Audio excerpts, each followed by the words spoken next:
మధురం నీ వాక్యం నా త్రోవకు దీపం నీ వాక్యం. యేసు నామంలో మీకు శుభములు సమృద్ధిగా కలుగునుగాక. మధురం నీ వాక్యం అనే కార్యక్రమానికి స్వాగతం. ఈరోజు మనం అపోస్తల కార్యములు 11వ భాగం ధ్యానించుకుందామండి. 13వ అధ్యాయం నుండి. మధురం మధురం నీ వాక్యం నా త్రోవకు దీపం నీ వాక్యం. అపోస్తల కార్యాల్లో 28 అధ్యాయాలు ఉన్నాయండి. 1 నుంచి 12వ అధ్యాయం వరకు మొదటి భాగం అంటారు. ఈ మొదటి భాగంలో ఎలా పెంతెకోస్తు దినాన అపోస్తలు పరిశుద్ధ ఆత్మని పొందుకున్నారు, ఆ తర్వాత పేతురు మొదటి ప్రసంగాన్ని చేశాడు. అప్పుడు వింటున్న యూదులు 3000 మంది యేసుప్రభుని సొంత రక్షకునిగా అంగీకరిస్తారు. ఆ విధంగా పెంతెకోస్తు దినాన క్రీస్తు సంఘం పుడుతుందండి. బర్త్డే ఆఫ్ ద చర్చ్ అన్నమాట. ఆ తర్వాత అపోస్తులు మరి పేతురు ఏ విధంగా యూదులకి సువార్త బోధించారు అదంతా ఉంటుంది. ఇంకా 12వ అధ్యాయం వరకు కూడా పేతురు యొక్క సేవ ఎక్కువగా గ్రంథస్థం చేయబడిందండి. అయితే అపోస్తులందరూ బోధిస్తున్నారు, విశ్వాసులు శిష్యులు బోధిస్తున్నారు. కొంచెం 8వ అధ్యాయంలో ఫిలిప్పు అపోస్తుల యొక్క ప్రసంగాలు అంటే ఆయన సేవ లిఖించబడింది. 7వ అధ్యాయంలో స్టీఫెన్. కానీ బ్రాడ్గా చెప్పాలంటే 1 నుంచి 12 అధ్యాయాలు పేతురు సేవని, 13వ అధ్యాయం నుంచి 28 వరకు పౌలు సేవని లిఖించడం జరుగుతుందన్నమాట. సో ఈ రోజు నుంచి మనము పౌలు యొక్క పరిచర్య సువార్త సేవ మనం ధ్యానించుకోబోతున్నాము. 13, 14 2 అధ్యాయాలండి. ఈ 2 అధ్యాయాల్లో పౌలు యొక్క మొదటి సువార్త ప్రయాణం. ఇంకా పౌల్ని ఎలా దేవుడు వాడుకుంటారంటే ప్రపంచం అంతా చుట్టొస్తాడండి సువార్త బోధించడానికి. ప్రపంచాన్ని చుట్టిన వీరుడు ఎవరు అనంటే పౌలు అన్నమాట. సో 3 సువార్త ప్రయాణాల్లో మొదటి సువార్త ప్రయాణంలో ఆయన గలేషియన్ సిటీస్, గలతీ పట్టణాన్ని కవర్ చేస్తాడు. ఈరోజు మనం అది చూడబోతున్నాం అన్నమాట. క్రీస్తు శకం 48, 49లో మొదటి సువార్త ప్రయాణం అండి, 13వ అధ్యాయం నుంచి అన్నమాట. అయితే 11వ అధ్యాయంలో 19 నుంచి 30 వరకు అక్కడ సిరియాలోని యాంటియోకియాలో ఎలా క్రైస్తవ సంఘం ప్రారంభమైంది, మరి బర్నబా అక్కడ వెళ్ళి సంఘాన్ని ప్రోత్సహిస్తాడు. తార్సుకు వెళ్ళి మరి సౌల్ని వెతుక్కొని తీసుకొని వచ్చి అక్కడ ఇద్దరు కూడా యాంటియోకియాలో బర్నబా, సౌలు సువార్తను బోధిస్తారు. సో అక్కడ సంఘం చాలా పెద్దగా అవుతుందన్నమాట. యెరూషలేంలో ముందు సంఘం పుడుతుందండి. ఆ తర్వాత అక్కడి నుంచి అది విస్తరించి మరి ఇక్కడ సిరియాలోని యాంటియోకియా. అయితే యెరూషలేంలో యూదులు క్రైస్తవులు అవుతారు, యూద క్రైస్తవులు అంటారనమాట. మరి అది ప్రధాన కేంద్రంగా ఉంటుంది యూద క్రైస్తవులకు యెరూషలేం. మరి దానికి పైన మ్యాప్లో నేను మీకు చూపించాను, మరలా చూపిస్తాను. ఇక్కడ యాంటియోకియాలో బర్నబా, సౌలు సువార్త బోధిస్తారు. ఇప్పుడు ఇక్కడ ఏం జరుగుతుంది మనం చూద్దామండి. అపోస్తల కార్యాలు 13వ అధ్యాయం అన్నమాట. ఇక్కడ యాంటియోకియాలోని సిరియాలో గ్రీకులకి సువార్త బోధిస్తున్నారు. ఎందుకు గ్రీకులు అనంటే అలెగ్జాండరు ఈ దేశాలన్నీ కూడా జయించిన తర్వాత తన మరణానికి ముందు తన 4 సైన్యాధికారులకి తాను జయించినటువంటి సామ్రాజ్యాన్ని పంచిస్తాడండి. అందులో సెల్యూకస్ అనే సైన్యాధిపతికి ఈ సిరియా వస్తుందన్నమాట. సో అందువల్ల అక్కడ ఈ సెల్యూకస్లు సెటిల్ అయ్యారు కాబట్టి వాళ్ళు గ్రీకులు అన్నమాట. సో ఇక్కడ మరి గ్రీకుల మధ్యలో క్రైస్తవ సంఘం పుడుతుంది. పౌలు తర్వాత బర్నబాలు బోధిస్తూ ఉన్నారు. అక్కడ ఇంకా మొత్తం వీళ్ళిద్దరితో పాటు పౌలు బర్నబాలతో పాటు ఇంకొక 3 కూడా ప్రవక్తలు ఉన్నారండి. సో వీళ్ళు 5 ప్రవక్తలు కూడా ఈ క్రైస్తవ సంఘాన్ని నడిపిస్తూ ఉన్నారన్నమాట. సిరియాలోని యాంటియోకియాలో గ్రీకులు అన్నమాట వీళ్ళంతా. అలాగే లూకా కూడా సౌలు సువార్త బోధిస్తున్నప్పుడు రక్షణ పొంది ఆయనకి శిష్యుడుగా చివరి వరకు ఉంటాడు. వీళ్ళు ఈ 5 ప్రవక్తలు కూడా ఉపవాస ప్రార్థన చేస్తారనమాట. చేసి దేవుణ్ణి అడుగుతారు, ఇప్పుడు మేము ఇక్కడి నుంచి ఎలా సువార్త బోధించాలి, ఎవరిని పంపించాలి అని ప్రార్థన చేస్తారు. ఈ 5 ఉపవాస ప్రార్థన చేస్తున్నప్పుడు పరిశుద్ధ ఆత్మదేవుడు వాళ్ళతో మాట్లాడతారు. నేను నియమించిన పనికై మీరు బర్నబాని సౌలుని ప్రత్యేకించండి. Set apart Barnabas and Saul for the mission which I have prepared for them. Set apart అంటే వేరు చేయండి, ప్రత్యేకించండి. నా పని కొరకు బర్నబాని సౌల్ని ప్రత్యేకించండి అని పరిశుద్ధాత్మదేవుడు మాట్లాడతారండి. అలా పరిశుద్ధాత్మదేవుడు మాట్లాడిన తర్వాత ఈ 5 ఇంకా 3 ఉన్నారు కదా, వాళ్ళు ఏం చేస్తారంటే వీళ్ళిద్దరి మీద వాళ్ళ చేతులుంచి ఈ 3 ప్రవక్తలు కూడా ప్రార్థించి పరిశుద్ధాత్మ దేవుని యొక్క నడిపింపు ప్రకారం సువార్త సేవకి పంపిస్తారండి. ఇప్పుడు బర్నబా సౌలుల యొక్క మొదటి సువార్త ప్రయాణం. ఇక్కడ ఏమని రాయబడి ఉంటుందంటే 13:4లో ముందు బర్నబా పేరు ఉంటుందండి, తర్వాతనే సౌలు పేరు ఉంటుంది. ఇంకా రెండో సువార్త ప్రయాణంలో చూస్తే ముందు పౌలు పేరు ఉంటుంది అనమాట. అయితే ఇప్పటి వరకు కూడా ఆయన సౌలు అని పిలువబడుతున్నాడు. ఎప్పటి నుంచి పౌలు అని పిలువబడతాడో అది కూడా చూద్దామండి. 13:9 అనమాట. 8 వరకు సౌలు అని పిలువబడతాడు, 9 నుండి పౌలు అని పిలువబడతాడు అనమాట. వీళ్ళు గలతీ పట్టణాలకు వెళ్తారండి. నేను ఒకసారి మీకు మ్యాప్ ద్వారా చూపిస్తాను. ఇప్పటి నుంచి మీరు మ్యాప్ చూస్తేనే మీకు అర్థమవుతుంది. బైబిల్లో వెనకాల మ్యాప్స్ ఉన్నాయి. పౌలు మొదటి సువార్త ప్రయాణము, రెండవ సువార్త ప్రయాణము, మూడవ సువార్త ప్రయాణం అని. అవి మీరు జెరాక్స్ చేసుకొని ప్రక్కన పెట్టుకొని అప్పుడు చదవండి. అప్పుడే ఇవి మీకు అర్థమవుతుంది అనమాట. ఈ 3 సువార్త ప్రయాణాలు కూడా మీరు మ్యాప్ ప్రక్కన పెట్టుకుంటేనే అర్థమవుతుంది. ఇప్పుడు మ్యాప్ ద్వారా నేను మీకు వివరిస్తాను. పౌలు మొదటి సువార్త ప్రయాణము ఇక్కడ చూడండి, ఇది స్టార్ మార్క్ ఉంది కదా, దీన్ని సిరియాలోని యాంటియోకియా అంటారండి. ఇది పౌలు బర్నబాల ప్రధాన కేంద్రం, మిషన్ సెంటర్ అన్నమాట. గ్రీక్ క్రైస్తవులు ఇక్కడ ఉన్నారండి. ఇక్కడ నుంచి ఇంకా సౌలు, బర్నబా, తర్వాత మార్కు 3 బయలుదేరుతారు. సలామి వస్తారు, ఇక్కడ బోధిస్తారు. సైప్రస్, ఇది బర్నబా వాళ్ళ ఊరు, ఇక్కడ బోధిస్తారు. ఇక్కడ నుంచి పాఫో వస్తారు. ఇక్కడ పాఫో ద్వీపంలో మరి ఎలిమా అనే మాంత్రికుడు వీళ్ళని ప్రతిఘటిస్తాడు కదా, కానీ పౌలు పరిశుద్ధాత్మ శక్తి చేత ఆజ్ఞాపించినప్పుడు అతడు గుడివాడైపోతాడు. ఆ ద్వీపంలో అందరూ యేసు ప్రభుని అంగీకరిస్తారు. ఇక్కడ చూడండి, ఏలిమాస్ అందుడగుట అని ఉంటుంది. ఇంకా పాఫో నుంచి వీళ్ళు ఇలా వెళ్తారండి. పెర్గేకి వెళ్ళినప్పుడు ఇంకా వెనక్కి వచ్చేస్తాడు అనమాట. మార్కు వాళ్ళ ఊరికి మళ్ళీ యెరూషలేంకి వెళ్ళిపోతాడు. చిన్నవాడు కదా, దిగులు పెట్టుకొని. ఆ తర్వాత వీళ్ళు ఇలా వెళ్తారండి. ఇది ఈ పిసిడియాలోనే యాంటియోకియా అంటారు. ఇక్కడ ఎక్కువ సువార్త బోధిస్తాడండి. అక్కడి నుంచి ఇకోనియా వెళ్తారు.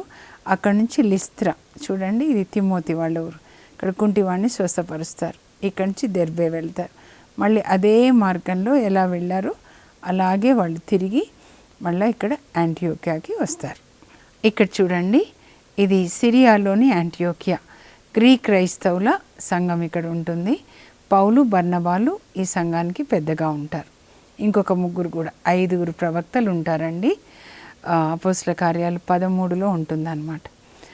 అయితే ఇక్కడ చూడండి, యెరూషలేం, ఇక్కడ క్రైస్తవ సంఘం, యూద క్రైస్తవులు ఉంటారు. అపోస్తులు, పేతురు, యాకోబు పెద్దలుగా ఉంటారు.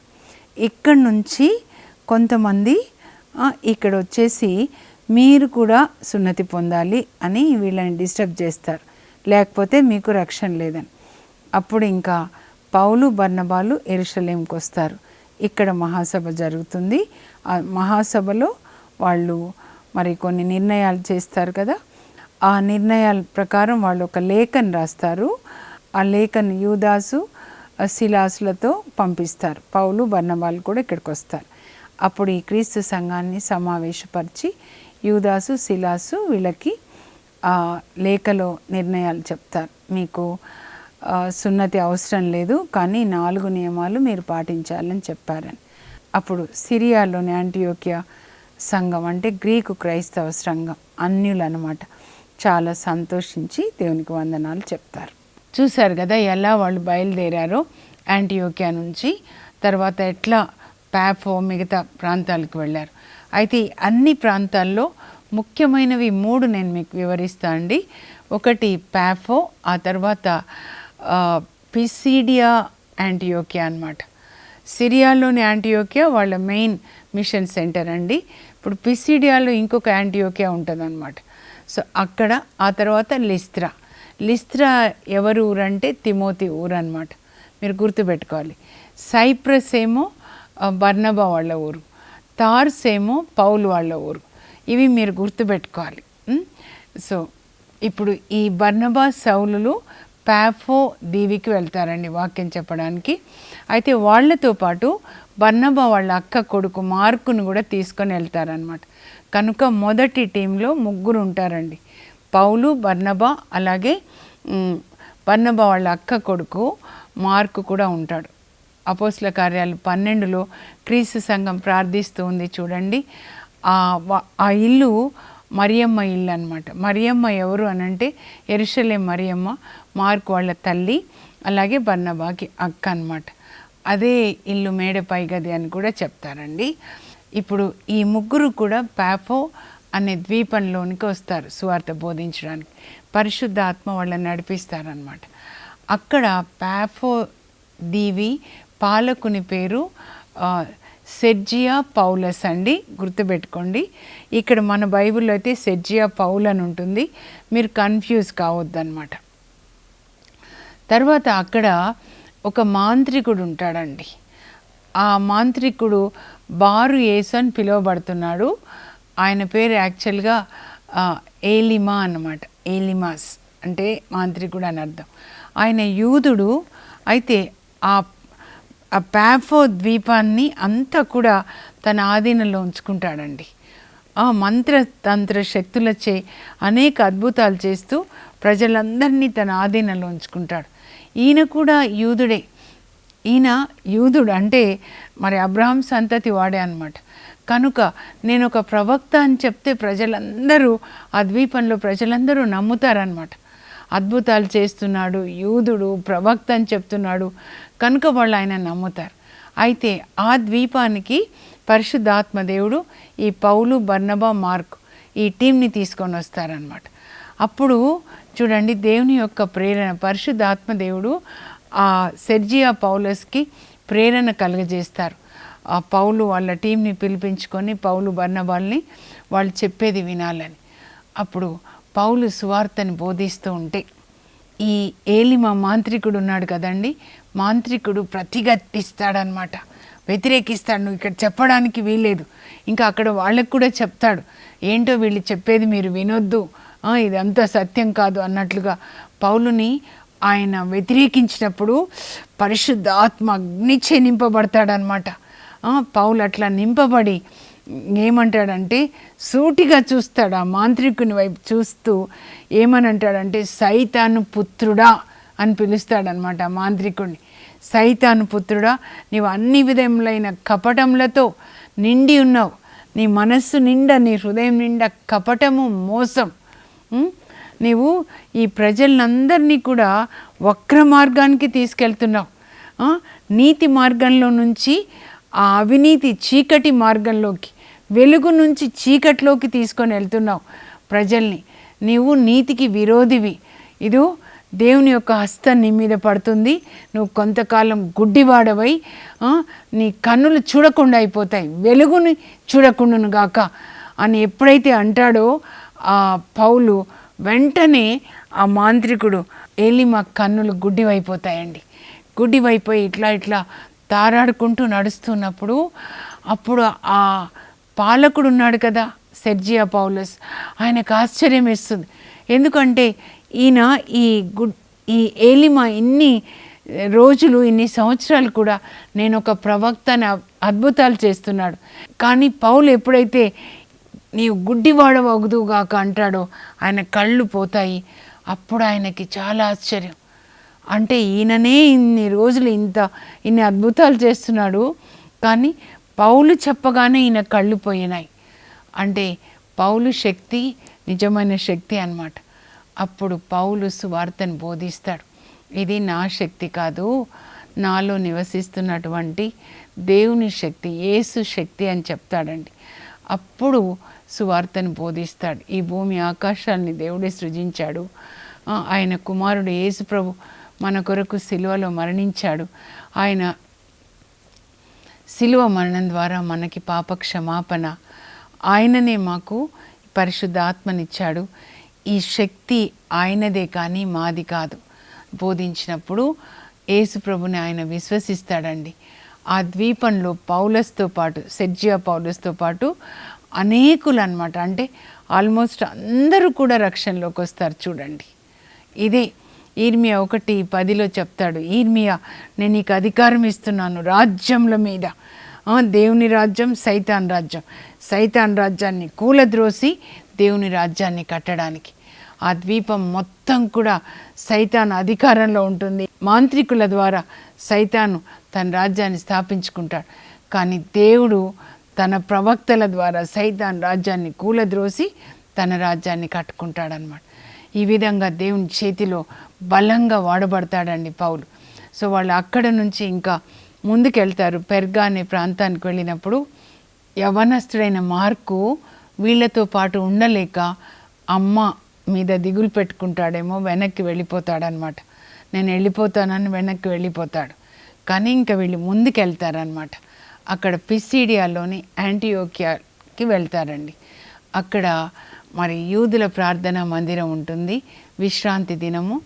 ఆ ప్రార్థనా మందిర అధికారులు ఈ టీంని అడుగుతారనమాట. బర్నబా పౌల్ని అడుగుతారు, దేవుని యొక్క సందేశం ప్రజల్ని ప్రోత్సహించేది ఏదైనా ఉంటే దయచేసి మాకు వినిపించండి అని.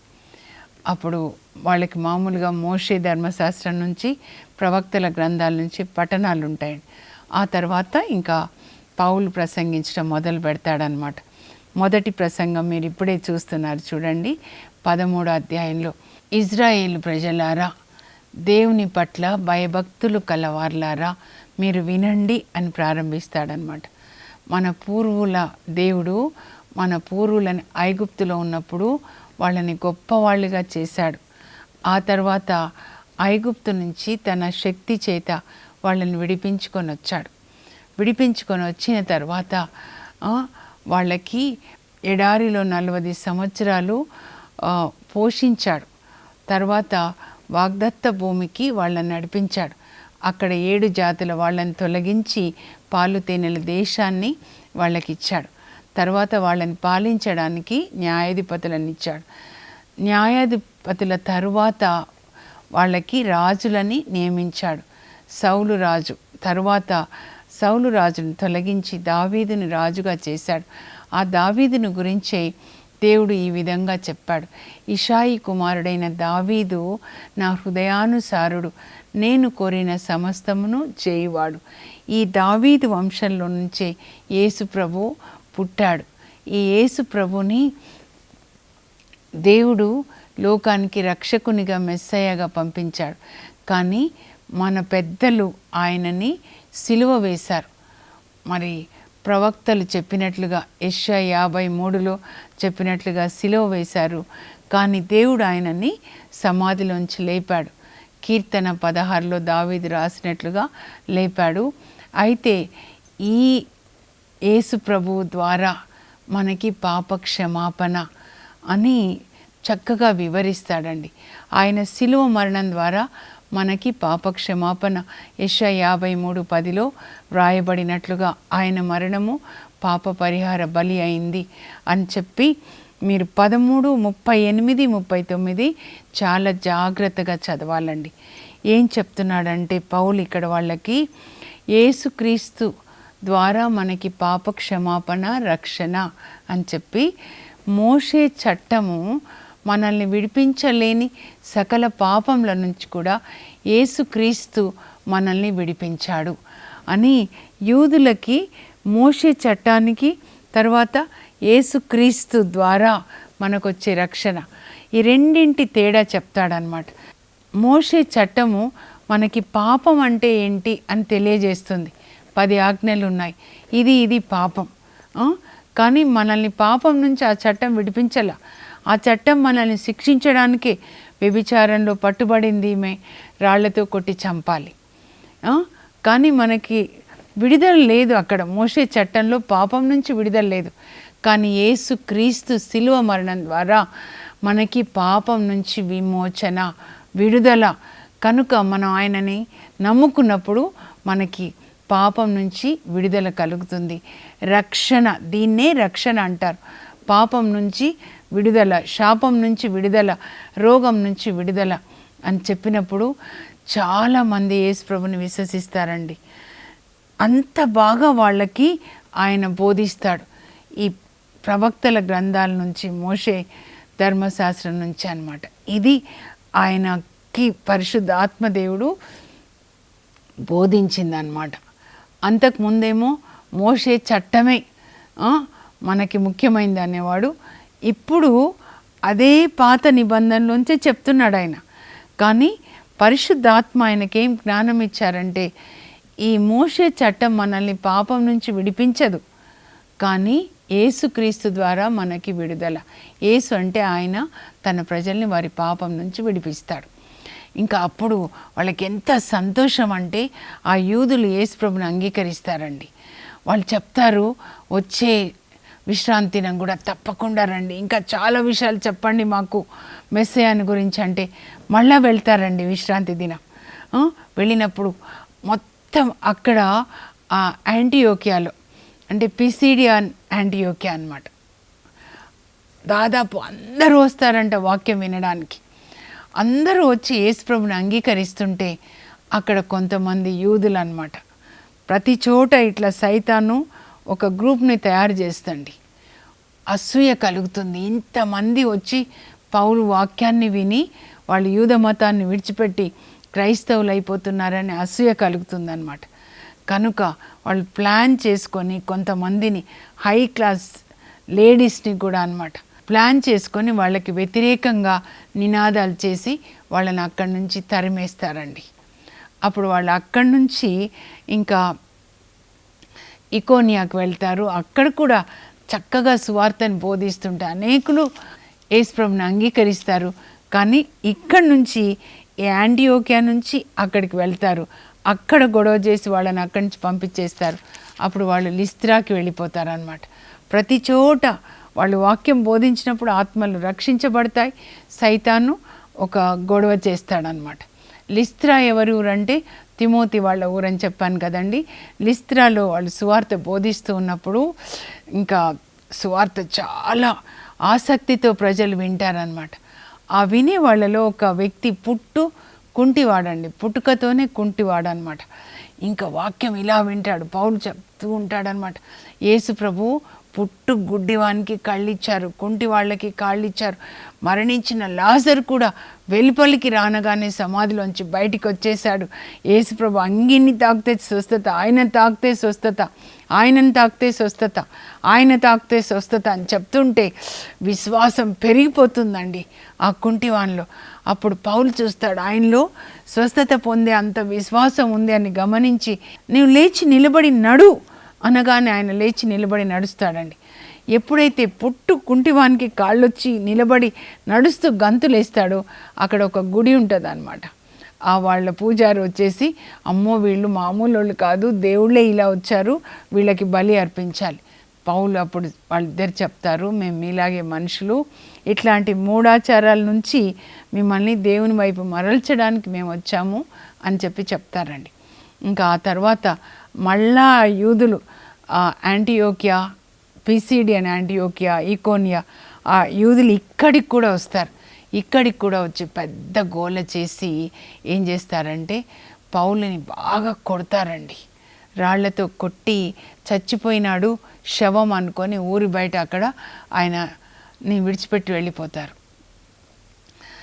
అప్పుడు చూడండి, నేను అనుకుంటా ఆ టైంలోనే మరి దేవుని యొక్క ఆత్మ పరలోకానికి తీసుకొని వెళ్ళుంటారు. మళ్ళా ఆయన ఆత్మ తిరిగి వచ్చేస్తుందండి. ఆ టైంలో తిమోతి వాళ్ళ అమ్మమ్మ వాళ్ళు కూడా వాక్యం వింటారు కదా, పౌలుని వాళ్ళ ఇంటికి తీసుకెళ్ళినప్పుడు ఈ తిమోతి 14-15 సంవత్సరాల అబ్బాయి సేవ చేస్తాడనమాట.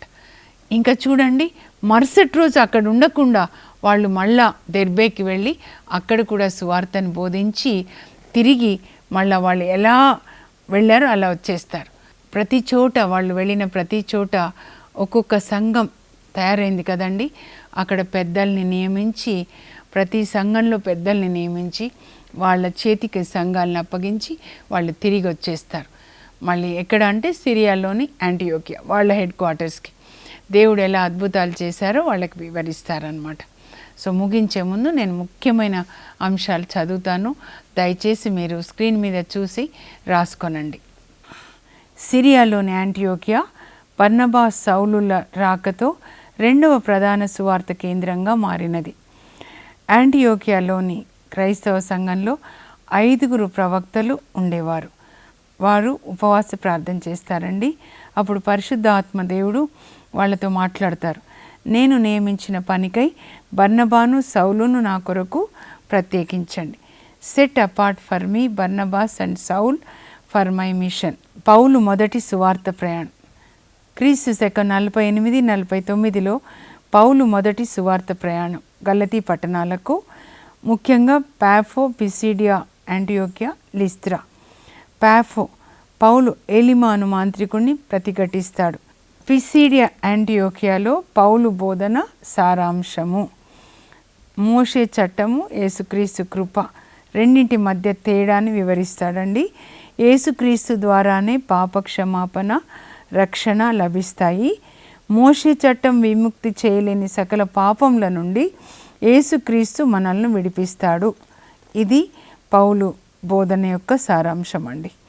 లిస్త్రాలో పుట్టుకుంటివానికి స్వస్థత, అనేక శ్రమలను అనుభవించి మనం దేవుని రాజ్యంలో ప్రవేశించాలి అని కూడా బోధిస్తాడు. ఇప్పుడు ప్రార్థన చేసుకుందాం. పరలోకపు మా తండ్రి, మీ పరిశుద్ధ నామమునకు స్తోత్రం కలుగును గాక. మీరు ఎలా సౌలుని, బర్నబాని అభిషేకించారు ప్రభా, వాళ్ళు ఎలా సువార్తను బోధించారు, మరి వారి బోధన యథార్థమని మీరు అనేక సూచక క్రియల ద్వారా నిరూపించారు. అలాంటి అభిషేకం మాకు కూడా దయచేయండి ప్రభా, మా పిల్లలకి కూడా దయచేయండి ప్రభా.